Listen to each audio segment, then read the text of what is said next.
શ્રી હરિવચનામૃતમાં એવું કહે કે કોઈ બહુ મોટો સાહુકાર હોય અને એને કોઈની પર હુંડી લખી હોય તો પ્રથમ તો એ કાગળ જણાય છે, એમાં એક રૂપિયો જણાતો નથી. પણ એ હુંડી જ્યારે કોઈ સમર્થ સાહુકારને આપે ત્યારે એમાંથી ધનનો ઢગલો થાય છે. એ મોટાની આજ્ઞા એ કરીને પ્રથમ તો કાંઈ જણાય નહીં, પણ પાછળથી આજ્ઞા પાળવે કરીને એ અતિ સુખી થાય.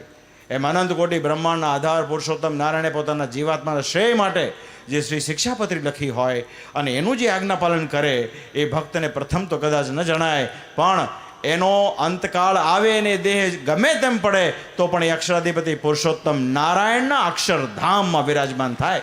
વાત આ છે, વાતનો સાર આ છે. ગમે એટલો બુદ્ધિશાળી હોય પણ એ ભગવાનનું જો શરણું લેતો નથી તો એ ક્યારેય પણ અવિનાશી સુખને પ્રાપ્ત કરતો નથી. માટે જે બુદ્ધિશાળી હોય, જે મુમુક્ષુ હોય, જે ડાયા હોય, એ પોતાનું આત્મકલ્યાણ કરવાનું વિચારે.